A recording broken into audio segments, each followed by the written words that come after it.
family and friends of Doug Freedman.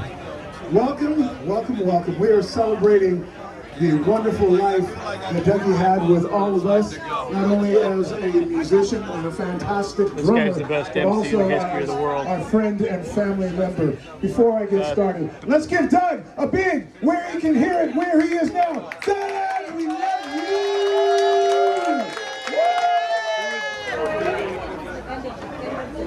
It used to be Nick Jones hosting the Hayward Battle of the Bands for 40 years. And in that time of being here in the East Bay, I got to sing with and introduce many of the musicians that are here today celebrating Dougie's life. And it is such a pleasure to see all these familiar faces and also meeting new ones, family members like the lovely Miss Beth.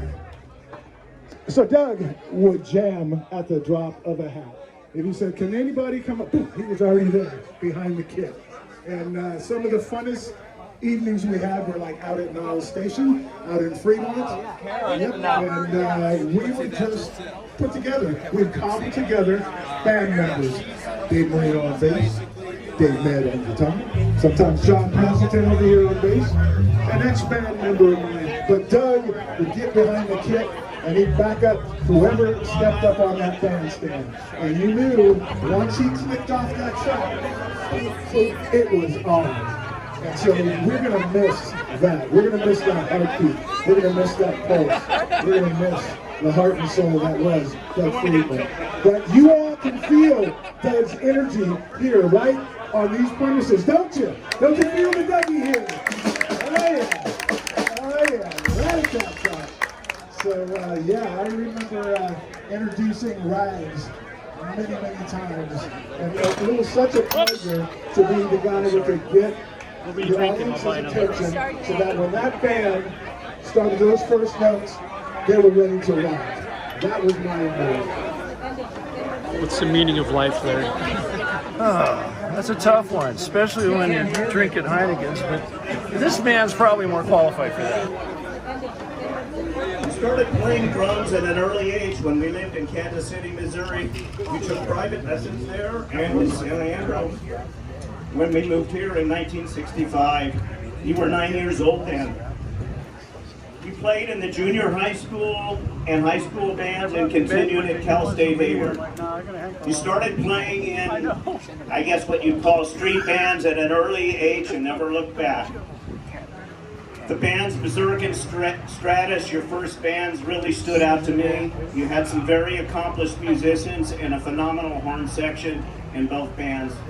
And I, for some reason, I love bands with horns, and those bands to me really stood out.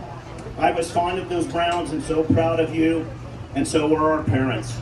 They attended many of your early gigs. You have many incredible bands through the years, most recently Amy Lou and the Wild Ones.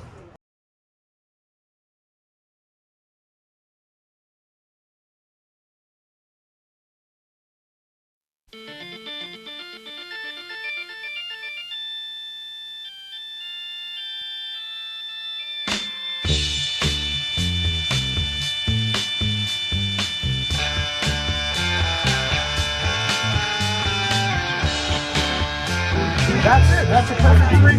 Okay, we can take it from there. Yes. Who we got, Mickey? Who we got coming up? Well, it's me, Dave, and Larry. Old school. You recording this? No, yes. Attaboy. Dave, you're a legend. And Marty on drums. Yeah. So Marty on drums, David on bass, Larry on guitar, and myself on vocals. We're gonna rock and roll. Now I need Tom.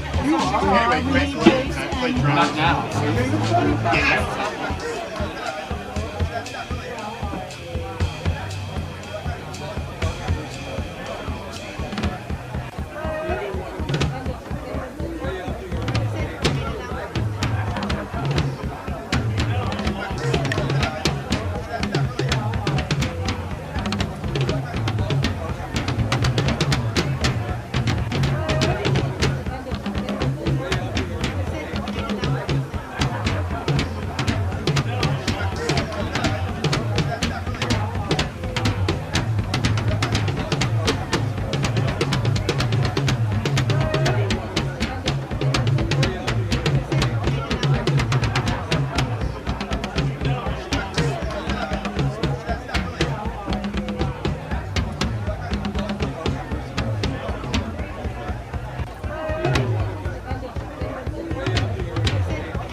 Doug Freedman, we miss you much, love you much, and we are celebrating in your memory. Yes, indeed. Ooh, the little tones went off in my left ear, which means Doug was nodding and applauding himself up there. Nice. Thank You say he was naughty? nodding. No, He was nodding in your approval. Yeah. Yeah, when you get the little spirit tone in your left ear, oh yeah, that's recognition. Confirmation.